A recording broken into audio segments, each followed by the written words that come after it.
Alrighty guys, welcome back to the channel. I know it's been a little while. We got a lot of shit going on, but we're gonna do the valve cover gasket on the RSX today. I have no header on there, so what I'm gonna do is let me get my light real quick so you guys can get in here.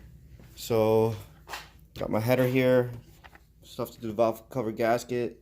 I'm gonna get the header on first real quick, and then we'll jump right into the getting the valve cover gasket done, guys. So this is going to be a little DIY for the beginner guys. Okay. So real quick, just to let you guys know, there's always a little cover here that you got to take off, and you can see the, well, I got my bolts on backwards, but I think this one, so you see that there's a 10 here, they're swapped out, so the, I believe is here and here, a little 10mm nut, and up here and up here, and then usually you have your, this connects to your intake, and so that'll be that's the only steps that I'm not really showing, and then maybe a couple of brackets. So there's a bracket, well, I do have one bracket that I kind of made to hold my power steering line out of the way, so then you have a bracket that you take off, but other than that, it's gonna be pretty straightforward. I'll walk through the steps, but let me just get the header on and then we'll get started. Alright guys, done getting the header on. So it's on there loosely right here, but tighten that down later. I just want to get this little DIY for you guys done. Alright, so first thing you guys are going to do is coil packs are going to come out. There's 4 of 10s, 1, 2, 3, and 4 right there. Right guys, so just get those out and then show you guys what's next. Alright guys, once you get the coil packs out of the way, I usually keep them in order in the way they came out. I don't think it really matters unless you have an issue. But then you're just gonna lift, you're gonna take your harness, lift it over, and just set it towards the back, just like that. Alright, from here, most of you guys are gonna have, this hose right here is gonna go to an intake or your stock box, and then you're gonna have some bracketry for your power steering line and stuff like that. Alright, so just anything connected to the valve cover, you're basically just going to disconnect.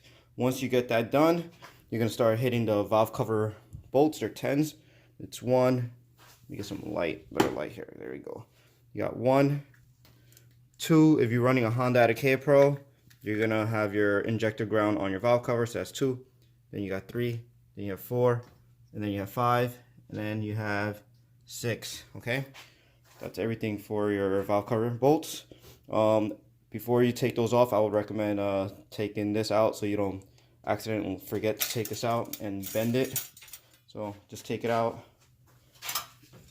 put it to the side, and just get those off. And when you get those off, what I usually do, the easiest method I found is with this hole, just kind of stick a screwdriver in there and just pry up through the hole. That way you don't chip your block, because aluminum, I don't like prying. Sometimes they're really stuck on there. I don't like prying against the head anywhere. So like I said, I usually just stick like a long screwdriver in there, give it some leverage, and I just kind of pull up, and I'll break everything loose and it should come out pretty easily. Alright, so I'm gonna get my my valve cover bolts off, and I'll be right back. Alright guys, I almost gotta tell you, once you get it loose, don't pull it off all the way. You want to take all these grommets, they're in here like this, just pull them off. It's just so they don't go flying anywhere. Sometimes they fall off and they fall towards the back of the car, so that way you don't have to go hunting for them. Pull them off, and then once you pull it off, then you can basically take the rest of the valve cover off. Alright, so let me get my valve cover off, and I'm going to get myself set up, and I'm going to show you guys what we do on the actual valve cover. Alright guys, once you get your valve cover off, the first thing I like to do is check your cams. Just check for any abnormal wear on the rocker assembly. Anyway, this is the best time to kind of just take a peek inside your engine, make sure there's nothing weird going on, take a look around. Also, if you want to double check your timing, make sure your timing is good. There's a good chance to do that.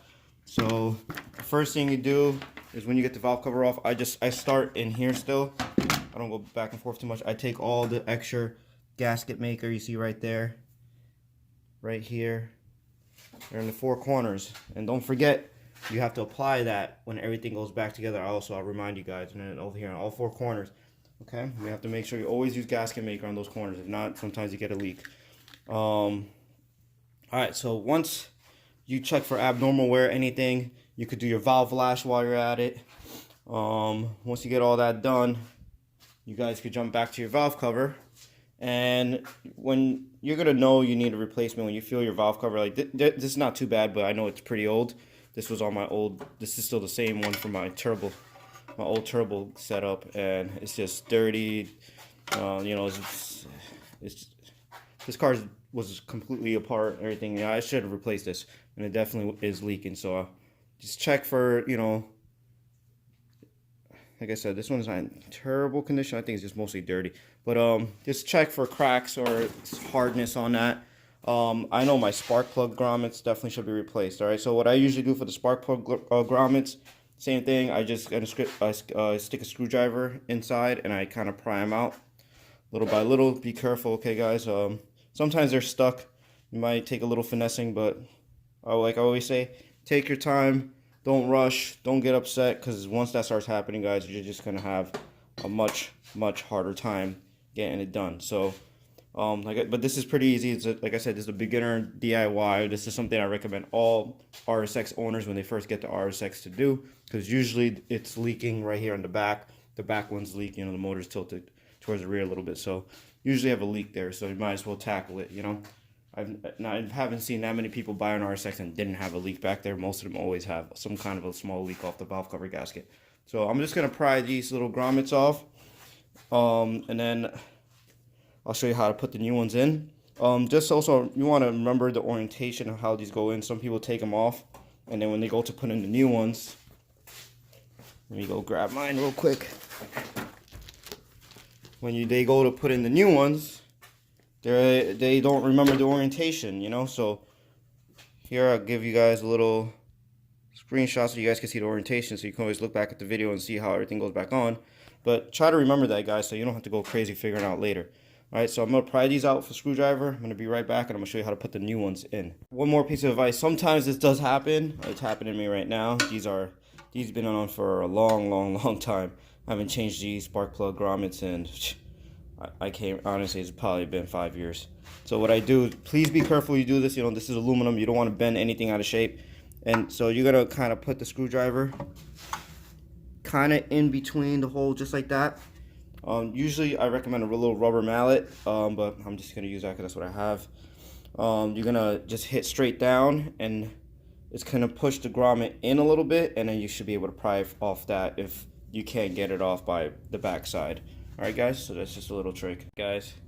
Alright, so to put the grommet in, all you have to do sometimes is a little, you know, if you want something, I recommend putting a little bit of lubrication on it. You're just gonna, it's not gonna be hard to put in. You're just gonna get it in there flat. Sometimes you could push it in by hand, but if you can't, you take the end of a hammer, just put it right there on top, and then you're gonna hit the top of this with a rubber mallet. Don't force it. I recommend, like I said, lube it up so it can go in extra smooth. But if you don't go in smooth, the lip can bite and get cut on the edge. So take your time. Also, make sure you guys clean any debris on the inside of the rim. So sometimes you'll notice that it's a little dirty. Definitely go in there and use a wire brush, whatever you got, to kind of clean it up.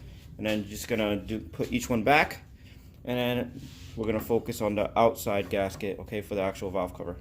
Guys, I'm gonna put the gasket on. All right, so I usually start on this corner. It's easy to kind of figure that side out. You know, it's easier to notice on the gasket. Like when you have the gasket out, it's gonna look like a big spaghetti mess. All right, so I usually start with this corner and I work my way to this corner. And just so you guys know, the driver's side corners do have little sections that go into the valve cover, so make sure you guys put that on correctly, okay, guys? Everything should be pressed down nice and tight. So just get that done, and then I'll move on to the gasket maker right there onto the actual cylinder head. All right, guys, the gasket is on. Everything is sitting nice and flat, consistent throughout the whole thing. As you guys see the corners, just so you guys see what those look like. All right, so now once you get to the cylinder head, guys, use a razor blade and get the Old Gasket Maker off all four corners, okay? I gotta look for my gasket maker. Oh, here it is. All right, so all you're gonna do is you're gonna kind of dab the tip of your finger with the gasket maker, and you're just gonna put it you're gonna see a line like where two pieces meet each other. Okay, guys. I haven't cleaned mine off yet because I was trying to get this part of the video done first. But normally I get this done first. Okay. You could use a razor blade, your finger, whatever works out for you. And I'll show you guys exactly how it looks like without the gasket maker, so you guys can make sure you put it on the right spot. All right, guys. Once you get the gasket maker off, you're gonna use a rag and clean the oil off all four corners and the mating surface throughout the valve cover, because sometimes you get a little bit of oil there, you know, just to get all the dirt off, and make sure you get a good mating surface for the gasket. Everything is clean. And you're gonna also want to clean, just go over the top of the mating surface here, make sure there's no dirt, anything that's not going to allow this gasket to sit flush to prevent any leaks. All right, so everything's clean here. I got everything off. So you're going to see there's a crease here. There's a line here that you want to cover a gasket maker. There's going to be a line. Let me get the light. Got the line right there in the center of the screen. Okay, right here. And then you have one back there, and then you have another one back here. Okay, so you're just gonna get those creases. Definitely have to go back and clean my mating surface a little better, but that's where you're gonna put the gasket maker. Like I said, you're gonna put a little dab on your finger, and you're gonna put your finger onto the crease, and that should be good enough. Okay, you don't need a whole bunch, you just need something there so it can't seep through the little crack. Okay, guys, so I'm just gonna get that done, and basically you're gonna reinstall everything in reverse order. Okay, guys. And then I'm just going to get this done. I'm going to bring up one little thing also at the end. Alright, guys, once you get the valve cover on, you're just going to go look around the edges. And you're going to make sure the gasket is actually seated properly all the way throughout the back and the sides and the front. And then once you got that seated properly, you're going to take your grommets and you're going to place them all around. Okay, you're going to push them down to each spot. So my new ones right here.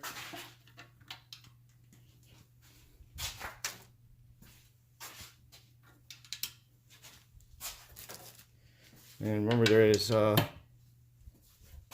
6 of them. So 3 in the front, 1, 2, and 3, and 1 in the middle, and 2 in the back. Okay, guys, get them all seated down. Try to push them down as much as you can. Sometimes they're not, you know, they're a brand new gasket, so they're not going to be compressed yet. Take your time threading it. All right, so you see little threads are sticking out, so you should be able to catch it. One advice that I have is do not go crazy tightening these on the top. Torque them down if you have a torque wrench. Torque it down to the proper spec. I don't know if from the top of my head, but I'm pretty sure it's no more than 8 to 12 foot-pound, probably around there. It's not going to be much. These are just little 10s, so just be careful. You don't want to break these studs are very common to break. So, you know, a lot of people try to tighten them super tight. They don't have to be that tight, guys. Just get them to torque. You know, you got to get them get them seated all the way down, and then try to get a torque wrench. Torque it to spec if you can. I mean, if you've done this a bunch of times, you can probably feel it out through hand like me, but you know, you don't want to have to like go back and, you know, redo everything because you broke one of the studs, you know. Just torque it down, guys. All right, so that's pretty much it. Once you get those 10 millimeters torqued down, you're gonna put the coil packs back in, your dipstick goes back in, and everything else, your hose to your air box or your intake, and then you'll have your power steering line brackets that you gotta put back. And that's it, guys. That's the little DIY. I know I kind of went into it much, but you know, I'm just trying to help out the beginner guys. This is not for my long-time followers. This video is for, you know, someone that may have just bought an RSX in the past 6 months, you know. So I'm just trying to get some content out there for you guys, and hope you guys enjoyed the video. All right, now I'm gonna keep working on my RSX. I got a lot to do. I'm trying to get ready for the track. I'll keep you guys posted on that, and maybe in the next video. All right, guys? Until next time, peace.